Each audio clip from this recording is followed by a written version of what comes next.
This episode of Geek's Guide to the Galaxy is brought to you by Time Travel Tales, a new anthology of time travel stories edited by longtime Geek's Guide to the Galaxy listener Zach Chapman. Learn more over at chappyfiction.com. So that's CHAPPY fiction.com.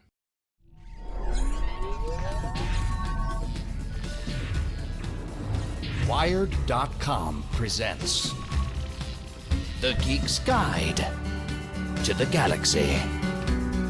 And here is your host, David Barr Kirtley.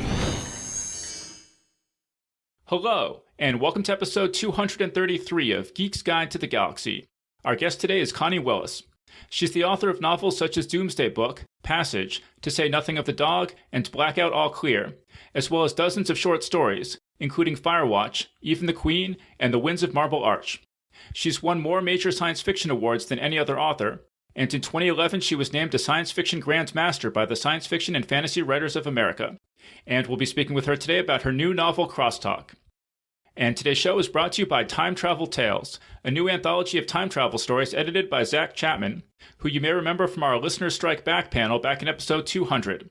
In that episode, Zach talked about how he grew up in a small town in Texas where nobody really talked about books or science fiction, and it was discovering Geek's Guide to the Galaxy that really broadened his horizons and made him want to be a writer. His short story Between Screens appeared in Writers of the Future Volume 31 and in the October 2015 episode of the Starship Sofa podcast, and his short fiction has also appeared in Unsung Stories and Chilling Ghost Stories, and is forthcoming in Steampunk Universe and Futuristica Volume 2. And now he's making his editorial debut with this new anthology, Time Travel Tales, which contains 20 stories of time travel adventure by authors such as Robert Silverberg, S.L. Wong, Tony Pai, Catherine Wells, Sean Williams, and David Steffen. And here's a description of the book. It says, "From rampaging Tyrannosauruses to an army of duplicate versions of your future self, time travel is a genre where anything is possible. This anthology contains new time travel short stories, mixed with some of the best stories published this century, including New York Times bestsellers, Nebula and Hugo-nominated writers and winners, as well as some talented new authors, though in our timeline they're already bestsellers." So a big congratulations to Zach on his editorial debut, and definitely give it a look if you'd like to help out a fellow Geek's Guide to the Galaxy listener. And you can learn more over at Zach's website, chappyfiction.com. So again, that's CHAPPY fiction.com. All right, and so now here's our interview with Connie Willis. All right, so we're here with Connie Willis. Welcome to the show. Hi, it's nice to be here. Okay, and so your new book is called Crosstalk. So just tell us a bit about how the book came about. Okay, books are like, the way I do my books is sort of like an oyster. You get this little piece of grit, and then you start accumulating stuff around it. And one of the first pieces of grit was that I was on a panel at Worldcon with a moderator I really couldn't stand, and the panel was on telepathy, because telepathy is a big, it's sort of a subgenre of science fiction. There have been lots of telepathy stories and novels through the years. Anyway, we were discussing the pros and cons of telepathy, and I said I thought it was a terrible idea, that I certainly did not want anyone to know what I was thinking at any given moment. And the moderator said, "Oh, come on. When have you ever not said exactly what you were thinking?" And I thought, right now, right this very minute. And if you knew what I was thinking, this panel would be over. So that was probably the first piece of grit. The second was, as things started to accumulate around it, was just looking at our information society, which I basically have resisted my entire life. I'm being dragged kicking and screaming into the 21st century. And I was interested in how romantic people were about the idea of more and more communication, that this would solve all our problems, that it would lead to understanding and world peace and so on. And I was like not convinced at all. I'm still not convinced. And the more I see of this endless stream of input that we get, there's just been all this talk about fake news, for instance, is that we're getting tons of information, we're getting tons of data, but not necessarily any information, and not necessarily anything that helps us get along better or understand each other better. And in fact, when you can date by swiping left and swiping right, I'm not convinced that really improves the depth and quality of our relationships. So anyway, I just began thinking about all the negative aspects of the constant bombardment, and including the bombardment that hits me every time I turn on my email and see that I have 8,000 emails to answer, and many of which are unnecessary, and stuff, but all of which take time and have to be gone through, and which cause more annoyance than they do communication, I think. So anyway, those were some of the things that made me think about it, plus the fact that I love romantic comedies, and I love to write romantic comedies whenever given the chance. Being distinct from romance, they're a completely different genre. And so I realized that nobody had ever written a telepathy romantic comedy, and thought that I might give it a try. Right. So you mentioned that there's this long history in science fiction of telepathy as an idea, and you said you don't think it would be good in real life, but in science fiction, do you enjoy it as a device in science fiction? I love reading stories about telepathy, but usually they don't think it's a good idea either. I mean, the telepathic characters always end up either trying to have world domination, or blow up other people's minds or something, or else they go mad from all the input and can't deal with it at all. There are very few positive telepathy stories. I think James Smith, I think is the name, wrote a number of the Telsey stories, and those had a young female heroine who was just growing into her telepathy, and those tended to show it in a more positive light. But most of the telepathy stories were real negative, and did not see it as a positive at all. Saw all the downsides. So, which I totally agree with. I think our society is based on what we don't say all the time, and the fact that our thoughts are private, and that we don't feel compelled to. We have the choice of sharing them or not sharing them. When someone says, "Do I look fat in this dress?" or "Tell me what you honestly think about me," So I think one of the other things that inspired the book was I lived through the 70s, where they had that they had S and all these sort of let it all hang out kind of philosophies. And I remember as a young teacher, them saying, when we first met for the first time, they said, "Oh, we're going to do some bonding exercises," and so we're all going to go in a circle and tell each person one thing we don't like about them. And this will lead to more openness and honesty and communication. I'm like, this is a recipe for complete disaster. And of course it was. I mean, let's all sit in a circle and tell what we don't like about you is not the way to achieve communication. And so people would end up in tears and sobbing and running off. And I got my first real taste of what saying too much and communicating too much could do. Yeah, so you had this idea to write a romantic comedy with telepathy, and so the form this takes initially in the book is that there's this new technology called the EED. So tell us about that.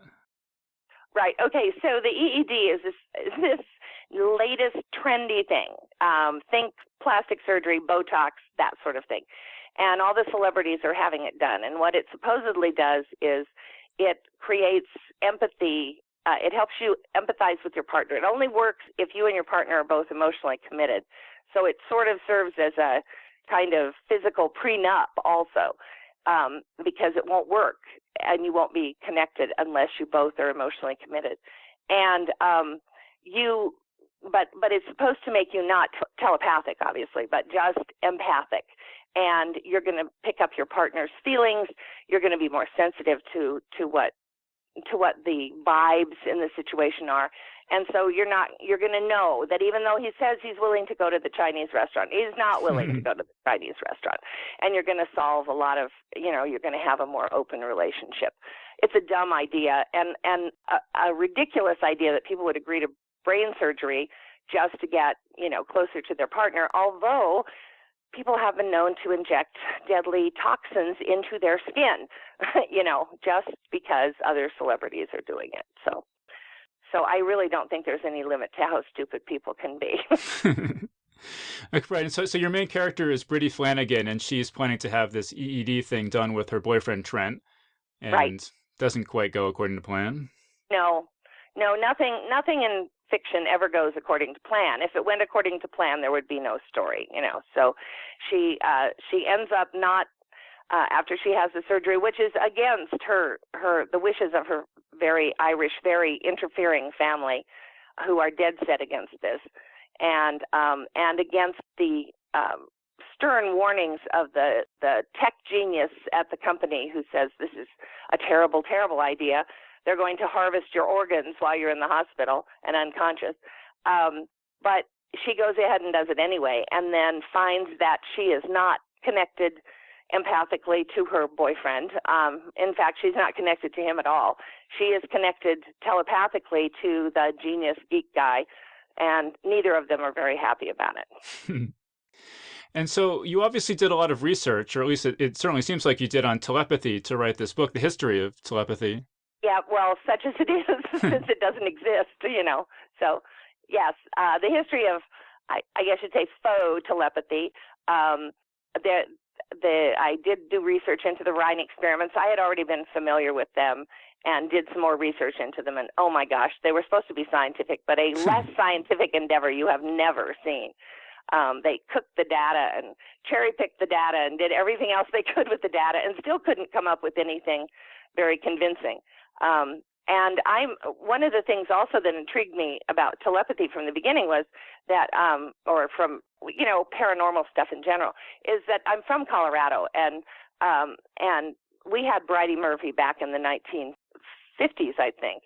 And she supposedly, under hypnosis, remembered previous lives, most notably the life of Bridie Murphy, who had lived in Dublin in the 1800s, and she recounted her life in 1800s Dublin in great detail until the reporters got a hold of it and started digging and discovered that, in fact, all of her facts were cooked and there was no such person. And the song Danny Boy, which she kept singing, as an Irish song, was not written until well after Bridie Murphy would have been dead. So her story sort of fell apart. And I've never known for sure, I don't think anybody's ever known whether it was a scam, an elaborate scam, or whether it was the self-deluding people and the highly suggestible aspects of hypnotism, which we know a lot more about now. So I did research into that, and then I did research into Joan of Arc, who's my favorite person who heard voices. So, because she was so clearly not crazy. She was so clearly incredibly sane, and yet heard voices. So I looked into all those things.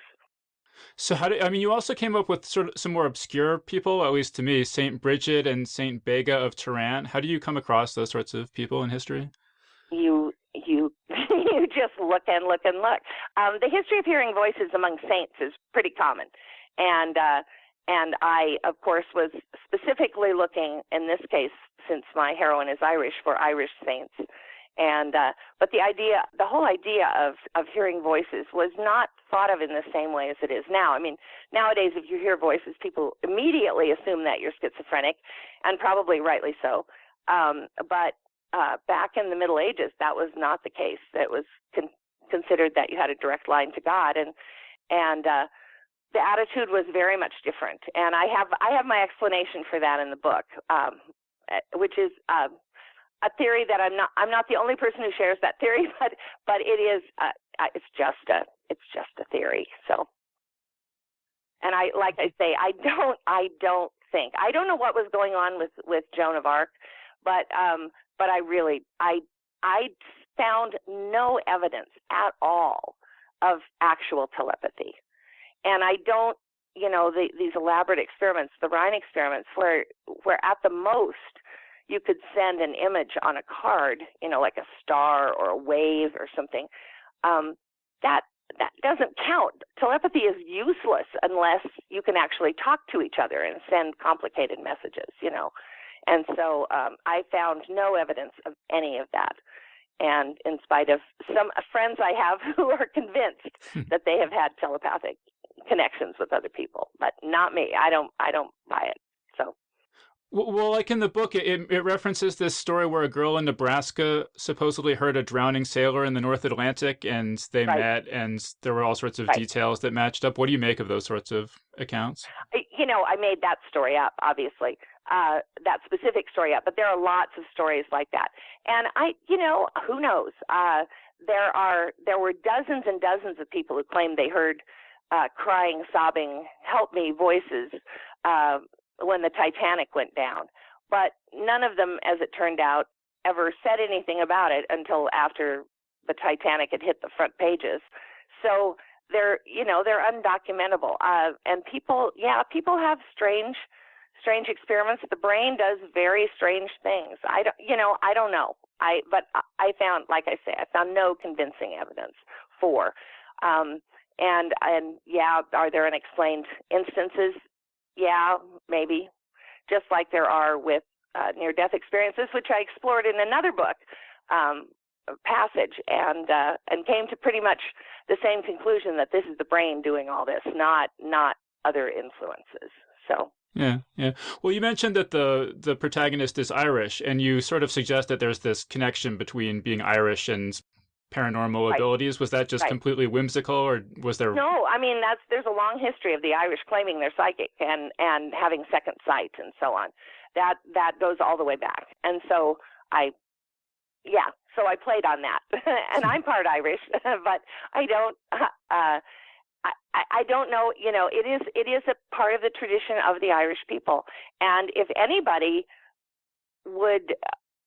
might have been, if telepathy actually had existed in the past, the Irish were a very isolated people, especially in the western counties. They were, the last bastion of civilization during the Dark Ages. And the monks on the Skellig Islands on the far, far west coast of Ireland were the people who basically kept civilization alive. But that meant also that their gene pool was not integrating with the gene pools of the rest of Europe. So if anybody could, have preserved, if there is a telepathic gene, and if anybody could have preserved it, it would have definitely been the Irish. So at least according to my theories. But I make up theories all the time for my stories. So. Well, in the book, you actually reference a specific gene, the R1BL21 gene. Is that an actual gene? No. Okay. No, it's like there are genes like that. The redheaded gene is very similar to that, and it is if there were a telepathic gene, it would be that sort of gene. So yes.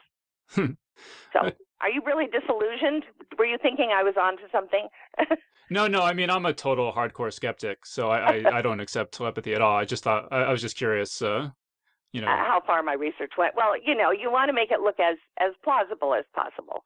And I once wrote a story about my theory that Shakespeare was actually Marlowe, and that the two had changed places, and then Shakespeare had accidentally been killed, et cetera, and Marlowe took his place in his life. And I love that theory. I don't really believe it, but I think it's fun to make up conspiracy theories. I'm reaching the point where realizing how gullible people are at buying conspiracy theories of all kinds. It gives me some pause, but I try to make it clear that these are fiction and not in my real life. I don't spread these in my real life. So. Well, because it's funny, one of my favorite Tim Powers quotes is he talks about how he comes up with all these conspiracy theories for his books. And he says there's always a point in the middle of research where you start to wonder, you start to come across things that seem to confirm your theory. And you say, oh my God, maybe I'm onto something here. That's true. That is true. And actually, when I was doing the Shakespeare story, I was using a whole bunch of actual lines from Shakespeare as dialogue in my story. I thought, it would be fun to use some Marlowe lines also and sprinkle those through. So I went and looked up a Marlowe commentary and looking up keywords that I had looked up before for Shakespeare quotes, and found almost identical Shakespeare quotes and went, oh, I've made a mistake. This must be a Shakespeare commentary by someone named Marlowe. And then I double-checked, and no, it was a Marlowe commentary. And these lines, there were so many lines that were just exact copies or almost exact copies. And at that point, I got very nervous. I was like, maybe this really did happen. Maybe Marlowe really was Shakespeare. So yes, there's always that point, but I try to resist that. So. Well, it's funny, actually, speaking of conspiracy theories, because in the intro to The Best of Connie Willis, you say there was a conspiracy theory making the rounds on the internet a while back that there were actually two Connie Willises, one who wrote the funny stuff and one who wrote the sad stuff. Right. That's right. Yes. And I don't understand that. I've never understood that because to me, well, Shakespeare wrote comedy and tragedy. I'm not comparing myself to Shakespeare, but no one had any problem believing that he could write the comedies and the tragedies. I don't see them as very different. I mean, in the way you write them. And I don't understand why people would assume that if you wrote one thing, you could only write one thing. But I think part of that is in modern day publishing, so much emphasis is placed on the brand, and so if your brand is serious time travel stories, then you shouldn't be writing comedy. Or if your brand is comedy, you shouldn't be writing something serious. And so, but I like to write all over the place. And so, that has never really suited me. I think that's where that conspiracy theory came from. But there are actually two Connie Willises now. It's very frustrating to me. Well, there are actually three. There's a Connie Willis who's a screenwriter, and you occasionally see her name flit by on the credits of various movies. That's not me. And I don't mind that if people confuse me with her. But the other one is a co-host on the late night talk show Coast to Coast. And she's a psychic, and she's had past lives, and she's maybe been abducted by aliens and all these things. And I'm like, that's not me. And I've had several people confuse us and say, I heard you on the radio talking about how you were a psychic. And I'm like, no. And it's very frustrating because science fiction writers, people get very confused anyway. They often confuse us with the people who actually believe all these kinds of things, and we try to explain we're fiction writers. We write science fiction, but there is that idea out there that science fiction writers actually are like Whitley Strieber, and believe all this stuff. So I find that extremely frustrating. I never was bothered, particularly by the conspiracy theory that I was writing one person writing the comedies, one person writing the tragedies, but this one bothers me because. And most especially because the other day I was doing a speech over at a college and was introduced. In the introduction, they put some of this stuff, and that was when I first found out about this other person. And went, no, that's not me. And the last thing you want to do is to be contradicting the person who's introducing you, But in this case, when she got to and she herself is telepathic, I had to rise up and say, nope, not me. No, sorry. So yes, it is a little frustrating, but yeah, no, when I'm I was sure you'll keep that straight in your interview that I do not believe in telepathy. I just write about it. No, when I was researching, interviews with you for in preparation for this, I came across this other Connie Willis, and I was going to ask you, do you have people just contacting you now to help them find Bigfoot and stuff like that? Yeah, No, I've never had that, but I have had a lot of people. I realized before I discovered this person that a lot of people would say to me, "Oh, I heard you on the radio the other night," and I never thought anything about it because I'm frequently interviewed on the radio. So I never know when those interviews are going to be on, So I assumed, oh, that was NPR or something, and I was on. Now, of course, I hasten to ask them where they heard me. Hasten to set the record straight. So, yeah. Yeah. So. Yeah. All right. So getting back to Crosstalk, I wanted to ask you, because the book is dedicated to Mary Stuart, and I was just curious why that was. Oh, I love Mary Stuart. Well, first of all, Mary Stuart wrote a great novel about telepathy called Touch Not the Cat. And it's probably my favorite telepathy novel of all time. It's just terrific. But she wrote this series of, oh gosh, I don't know what you'd call them. I guess modern Gothic romance adventures, maybe, where you have a young woman, she's on vacation in the south of France, or she's on vacation in Corfu or something, and she gets involved in a mystery and is endangered and in peril and so on. these were mostly written. Well, she started writing like in the 1950s. So many of the girls are doing these things in high heels and bouffant petticoats, which makes it really difficult for modern young readers to read. But they were always very, plucky heroines and smart and not stupid. I mean, they weren't Nancy Drew, intentionally going down creepy stairways and stuff. They didn't get into trouble on purpose. They were dragged into mysteries of their own accord. And once they were in them, they behaved very intelligently and trying to get out. But they were just terrific, and they raised that genre had been around, but it had been very badly written. And Mary Stuart and Daphne du Maurier basically raised that genre writing to a level where it could be taken very seriously. And I have just always loved Mary Stuart's books, and she has many, many, many fans. That's one thing where a lot of people have talked to me about that dedication and going, I love Mary Stuart. I'd never met anybody who'd read her before.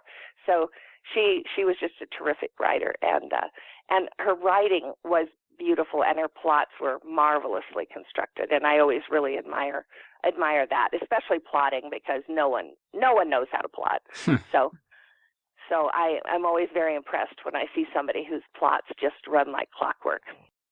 I mean, are there other novels about telepathy you think you were drawing on? I mean, there was a little bit, to me, it seemed, of The Demolished Man in this idea of kind of filling your head with nonsense to prevent people from reading your thoughts. Right. Well, that Alfred Bester's Demolished Man is the classic in the field. That, and I would say Robert Silverberg's Dying Inside, which is about a man who has been telepathic his whole life and has used the power kind of to further his own ends, but now is aging and is losing the power, which is a great book. I'm not really sure it's about telepathy. I mean, it's ostensibly about telepathy, but really I think it's about any creative power that you have that, you're no longer possessing or that you're starting to lose.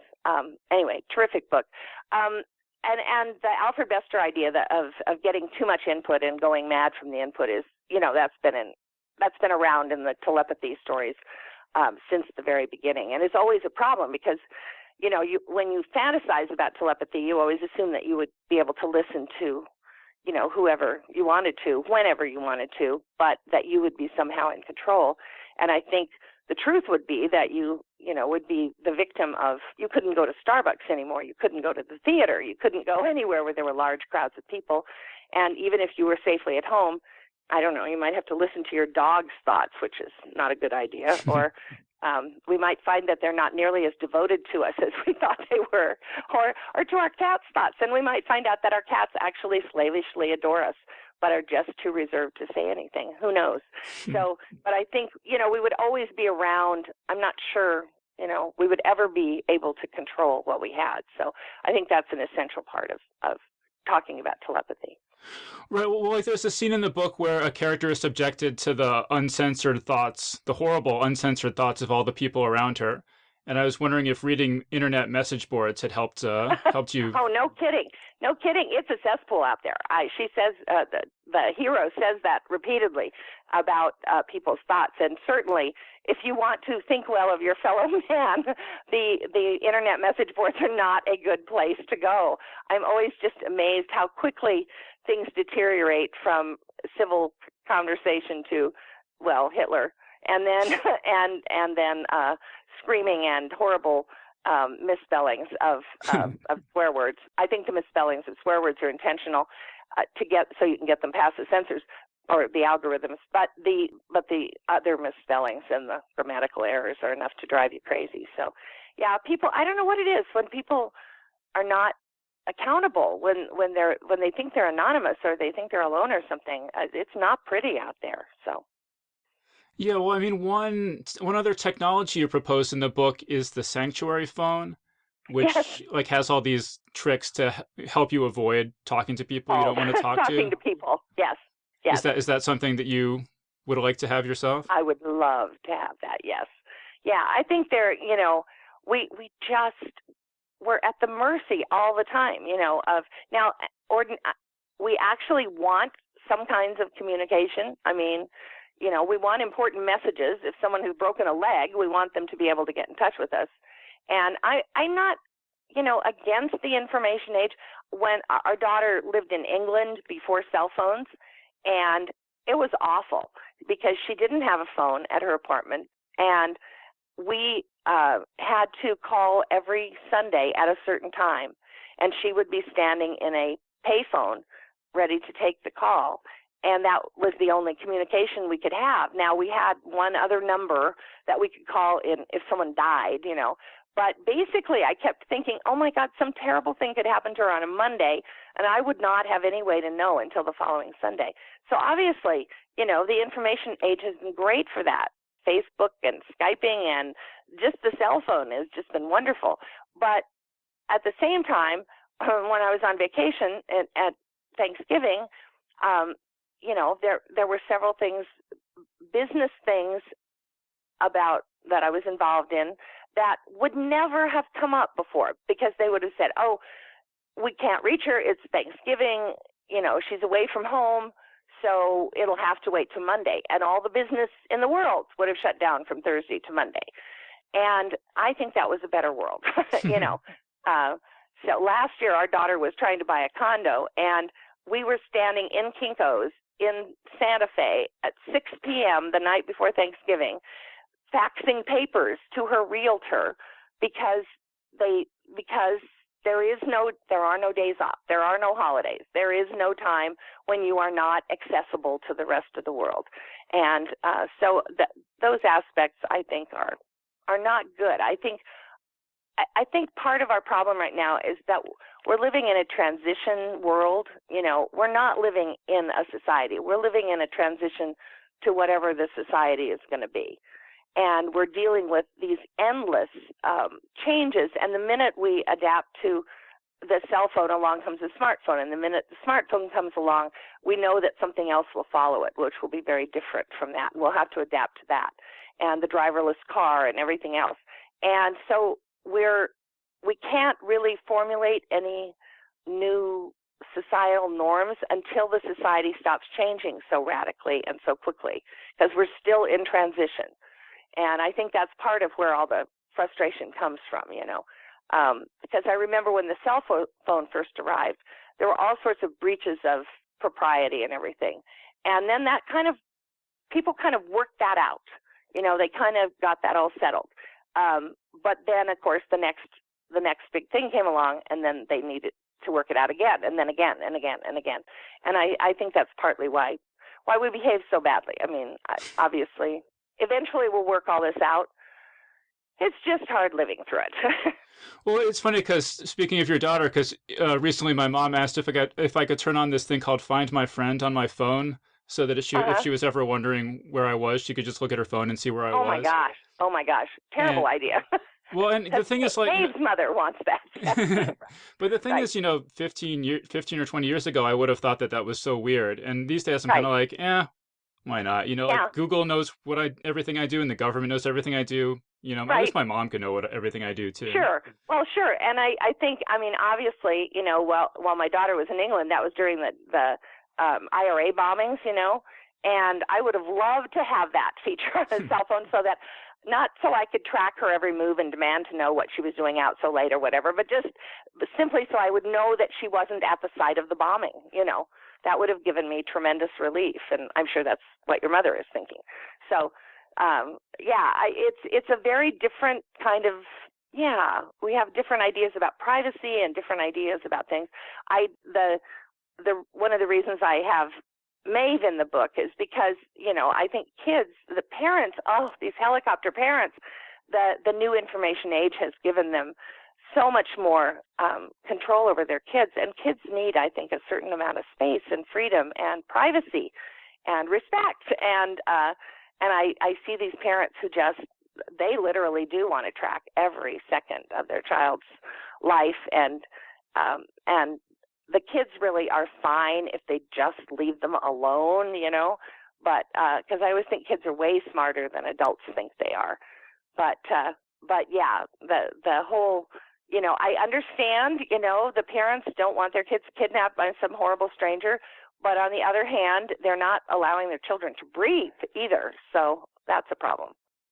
Well, yeah, but so what I wonder is, because it seems like there is going to be telepathy in the future with technology, right? I mean, I've talked to various people on this show who say that with fMRI technology, you're basically going to be able to read people's thoughts probably within a decade or two. I totally disagree. Oh, really?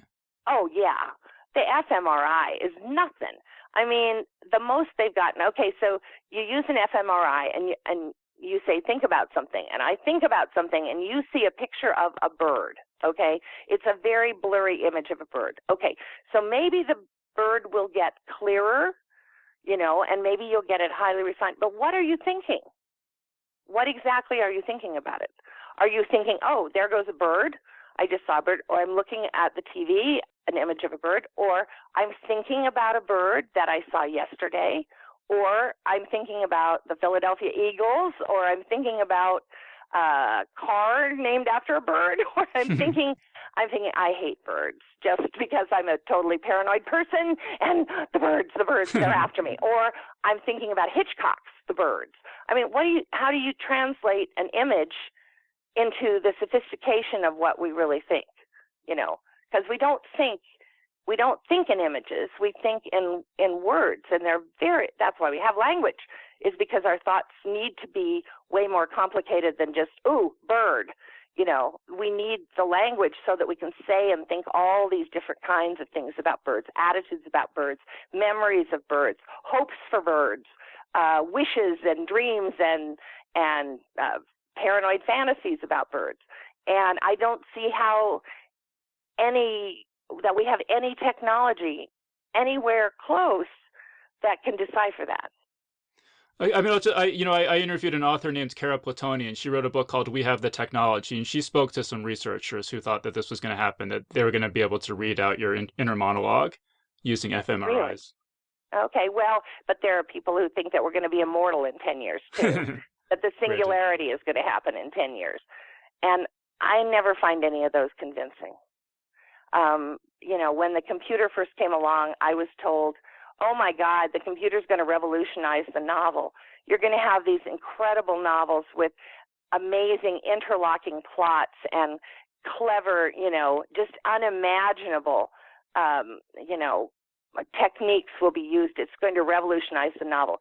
It has not revolutionized the novel in any way, except for the worst, because people can type so much more easily than they used to be able to. So I'm always the thing I'm always most skeptical about is technology.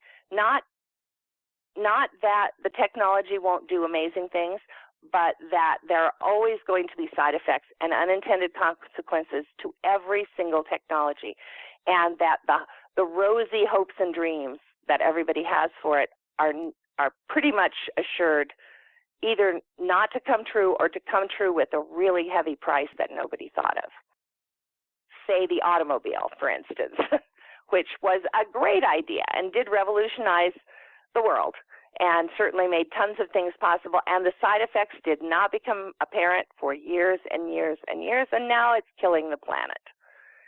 So I think futurists, for some reason, always have this very rosy view of the future, as though all the previous technologies, all of which came with huge disadvantages and huge side effects and huge unintended consequences, that those rules will be suspended regarding this next technology. Because I can't help with it. Years ago at a convention, I saw Joe Haldeman on a panel. He was talking about his book, Forever Peace. Uh-huh. And he was saying that he thought that if there was some sort of telepathy technology in his book, and he was saying that he thought that if you could really get inside someone else's head and completely understand them and how they got to be the way they were, that you would not be willing to kill them, and that would be the end of war. Oh, interesting. And I think you might be more apt to kill them. Actually, I think you would be, okay, that's it. You're out of here. I thought there might be some redeeming quality in you, but I was totally wrong. So, yeah, I don't know. Yeah. Joe is usually as much a skeptic as I am, but and maybe certainly the more we know about other people, the harder it is. Once I do think that, in spite of current events, that are getting to know people all over the world, are being able to Facebook and Skype and everything with people all over, has made a huge difference in our understanding that, we are in our inability to view people as the other, or as the enemy, because you realize, well, but I have a friend over there, and and they're just like me, and they love Hello Kitty just like I do, kind of thing. It does make it where you realize that we're all people, and we all have feelings, and it's less easy to demonize them, or I would have said that before November, that it was less easy to demonize them and get away with it. I think generally that is true, and we're moving in a direction where better understanding is making that. I'm not sure telepathy is required. I think good old-fashioned talking to each other is probably sufficient. So. Yeah, well, because I was thinking about, if there is going to be this telepathy technology in the future, if we'll just stipulate that. I mean, it does seem like it makes it very hard to tell stories then, because I was thinking about trying to tell a story in a, there's the demolished man, I guess, but like in a society where everyone knows everyone else's thoughts, it seems to me to kind of obliterate pretty much everything that we think of as drama, because almost all drama depends on a character not knowing what another character is thinking. Except I would bet you, let's say telepathy became the norm, and we could easily know what other people were thinking. The first thing that people would begin to do would be to attempt to stop that, for themselves at least. They would try to build barriers, mental barriers or physical barriers, I don't know, tinfoil hats maybe or something, that would prevent other people from being able to read their thoughts, because it is so essential to not have people read your thoughts. You can't, I don't think most relationships could survive if you knew virtually everything that flitted through the head of your partner. I don't, because there are times when you're furious and ready to kill them. And those are better left moments that you can leave unsaid. With telepathy, you wouldn't be able to leave them unsaid. If you are trying to, the stock market would immediately crash because everybody would know. I mean, we'd all be insider traders to the max, There'd just be so many things that could go wrong. And I think the very first thing that would happen would be that people would attempt to reverse it, at least for themselves or in certain ways, so that you weren't open to everybody, And, if we think it's bad that you can have stalkers on the internet right now, and that people can find out where you live and go stand outside your house, and it's really, really creepy, think how creepy it would be if they could get in your head. You really don't want Charles Manson in your head. And I think society would go to enormous lengths to prevent that from happening, or once it happened, to stop it immediately from happening. So, yeah, I just don't think we would ever, be able to tolerate a society in which we all knew all the time what we were thinking. But I mean, I don't think there's any question that if people living today suddenly all became telepathic, civilization would collapse overnight. But I do wonder if, 100 years from now, if people for 100 years had all been telepathic and everyone had no living memory of ever living any other way, if society would find some new equilibrium, or do you think that's just impossible? I don't know. Well, I mean, maybe, but there would certainly it would certainly not be a society that looked anything like ours, because our society is totally based on the fact that all kinds of things are private, and I know there've been all these articles about how the internet has destroyed privacy, and and people don't care about privacy anymore, and there's a totally different attitude toward privacy. But the truth is that that it hasn't extended very far, and we still have vast areas of our lives which are private, and which people want to keep private, and go to extraordinary lengths to keep private. And so I think that if you had I don't ever guard what I'm thinking. I guard what I'm saying, but I don't guard what I'm thinking. I would have to begin to behave in a totally different way if I also had to guard my thoughts and be careful what I thought in the presence of others, at all times. And that would be that'd be a very different society from what we have now. So yeah, I mean, anything is possible. And of course, I love speculating about those ideas. But for me, when I speculate, let's say if I speculated, sure, telepathy had suddenly become, universal. Everybody was, maybe not suddenly, but over the years, society had become completely telepathic. I would always be looking for what are the drawbacks, what are the unintended consequences, because they're always there, and they're always more interesting than the actual technology itself. All right. So, like, the book also has little quotes before each chapter. Yes. I was wondering if you could just talk about how you picked those or why you wanted to include those. Actually, I love including those because first of all, I think when people are reading the book, they just read right past them. That's for the reader the second time through, or for the reader the millionth time through. Mary Stewart always did that. She always had fascinating quotes, which did not seem to be related to the story at all, but which later, if you go back and read them, are very much related to the story and offer clues. Dorothy Sayers did the same thing. And I think it's a lost art. I love doing it. I do it in almost all my novels. So, I mean, a couple of the quotes are from the TV shows Primeval and Sci-Fi's my Alice. favorite television show ever. Yes. Anybody who knows me knows that Primeval I adore and proselytize about all the time. It was a BBC show, 5 seasons, 5 short British seasons, and it was about it's the dumbest premise of all time. It's dinosaur hunters in modern day London. Basically, there are these gaps or rips in time, which at first they're from the distant past, and creatures are able to come through and threaten London. And a team is formed. Somebody called it the A-Team with dinosaurs, which is probably fair, except that it was just, the reason I loved it was that it was so well written and it had such great plot ideas, and I could not figure out the plot, and I can always figure out the plot. I always, see it coming from miles ahead because I spend so much time, plotting myself and dealing with plots. And so when I can read something or watch something that I cannot figure out, I'm in awe. I'm so impressed. And it had great acting and terrific, funny dialogue and lots of irony.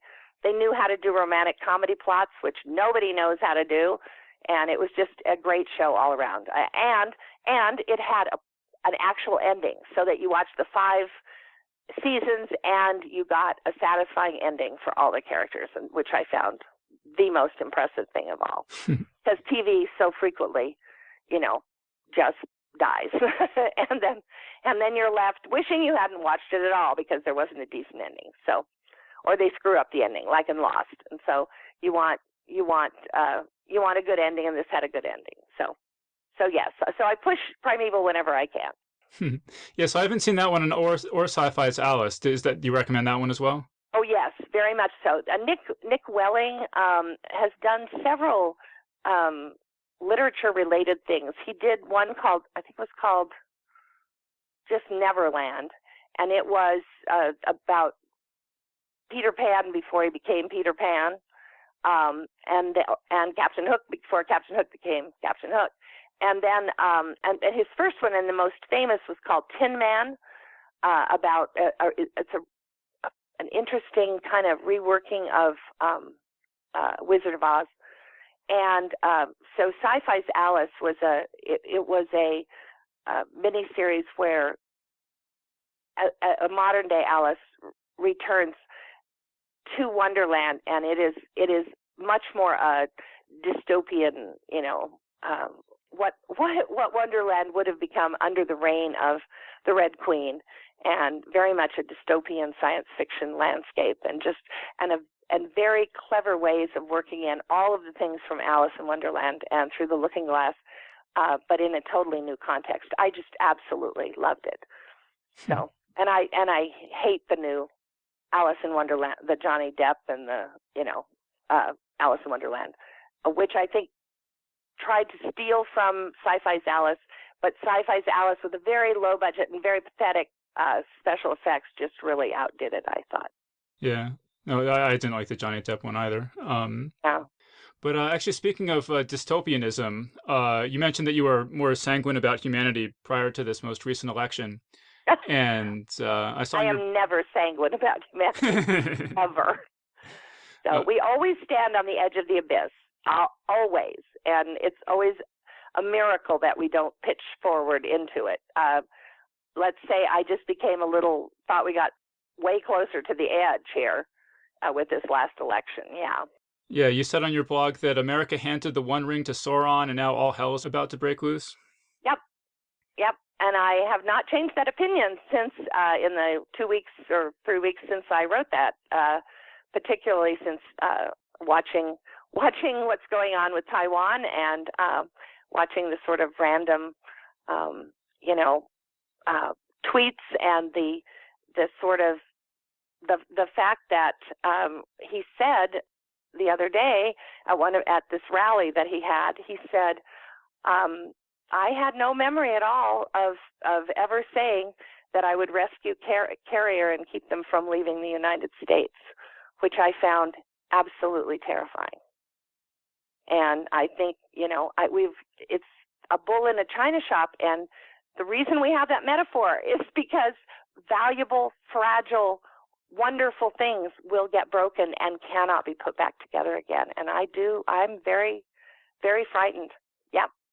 Really frightened. More frightened than I was 2 weeks ago. Yeah. No, that's not true. I'm just as frightened as I was 2 weeks ago. Because I thought this is what was going to happen. So. But you did talk on your blog about how you've researched London during the Blitz a lot for various books and stories that you've written, and that you feel like you are able to draw inspiration from that experience, from surviving that experience. Right. Which is, it's a little different because that was a threat from outside. This is a threat from inside, so that makes it different. But although London had its threats from inside, there was during the 30s there was a ton of pro-Nazi sentiment. Mosley and his gang and the Duke of Windsor and all those people were very pro-Hitler. So the situations are a little similar. But I think the main thing is that people the ordinary person tends to think, oh, there's nothing I can do. What can I do? The thing I was going to do, vote, that didn't work, so what else is there? And that is simply not true. When I wrote Blackout and All Clear, my World War II novel, it was so clear that every single person played a vital, critical role in the war, and that every single person doing their bit, that the British attitude of do your bit was absolutely the right one, because you had no way of knowing which person, which action was going to be the important one. And I think that's always true in history. History not only is always at the edge of the abyss, but it always is balanced on a knife's edge. There's always one tiny little thing that can make all the difference in the world. And it almost always is just an ordinary person. History tends to focus on the, kings and armies and stuff. But the truth is that so many things are simply the result of one person's action or inaction, at a critical moment. And in the French Revolution, Louis XVI was heading for the border. He and Marie Antoinette were in a coach headed toward the border, and they got lost in the woods, and they stopped to ask a peasant for the way, which way to go. And the peasant told them, and the king handed him a tip, a coin, and the peasant looked at the coin, realized that the face on the coin was the face that he was looking at, and turned them in. And they didn't make it to the border, as you know. They ended up on the guillotine instead. And that's just such a minor, this peasant changed the course of history, and so the history is full of those examples. And so I think the worst thing is that for people to despair and to say, oh, there's nothing I can do except hunker down and not watch the news or something. Instead, I think everybody needs to do their bit, and they need to fight for what they believe in, and they need to feel as though they can make a difference because they can. Right. I mean, when you're talking about the One Ring and Sauron, that makes me think of one of the things Tolkien said that I thought was really wise, where he said basically that you would have to be omniscient to know for sure what's going to happen. And since Right. none of us are omniscient, we don't know for sure what's going to happen. So despair is never An option. rational, because there's always, Right. no matter how hopeless things seem, you don't know that there isn't hope. That's right. I mean, you never have. And Tolkien speaks with great authority because he lived through World War I. He lost all of his best friends at the Battle of the Somme, and said later that he based the Dead Marshes, that awful scene in the Dead Marshes, on the Battle of the Somme. Which when I read that, I was like, of course, that makes perfect sense, So he definitely had been in situations where despair would seem like the rational option. How many people died at the Somme? 60,000 or something. So in far more nightmarish situations than any of us alive have been in, and yet he didn't believe in despair. So yeah, I'm totally with him. I get very upset with the people who do despair, because no, that doesn't accomplish anything. So I had a button made, one of the Keep Calm buttons. I'm wearing it today. It says keep calm and fight on.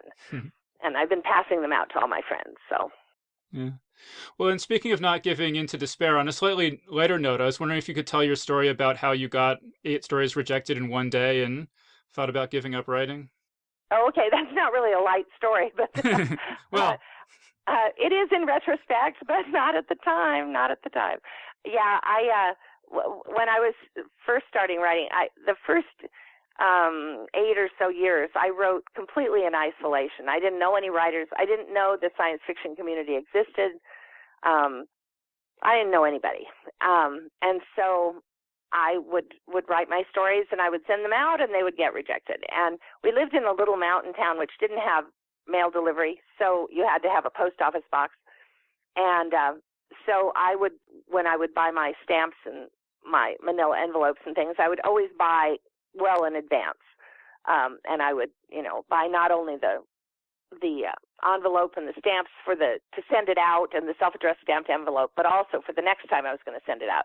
And I would usually even address it in advance. Like I'm sending it to Asimov's, but I'm also addressing the envelope to Analog for when it comes back from Asimov's. I was always fairly pessimistic about my chances, and rightly so. So, and I would get stories rejected, but it wasn't too bad, because I would say, oh, well, this story was rejected, but in the meantime, I have this story at Omni, and it's really good, and I know they're going to take it. And then by the time the one from Omni would come back, I would say, well, that they rejected that, but I have a new story out at Asimov's, and I have this other story out at FNSF, and they're going to buy those. But this one day, I walked up to the post office, and I, with my dog, and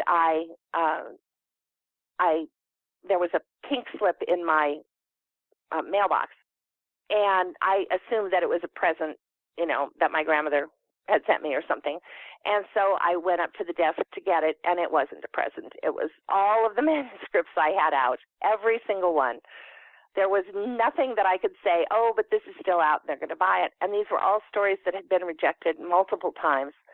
And some of them I had nowhere else to send them. They'd gone through the entire gamut of publications. And so I picked up all these manuscripts and started home and thought, this would be a good day to quit. God is trying to tell me to quit here. And that was always, that's always a danger for writers, because on the one hand, you have to have this incredible cockiness that other people actually want to hear what I have to say. They actually want to read these stories that I make up. And then on the other hand, if you're too cocky, you never improve, because how can you improve? You're already perfect. And so you're never going to sell that way. So you kind of walk this kind of balancing act.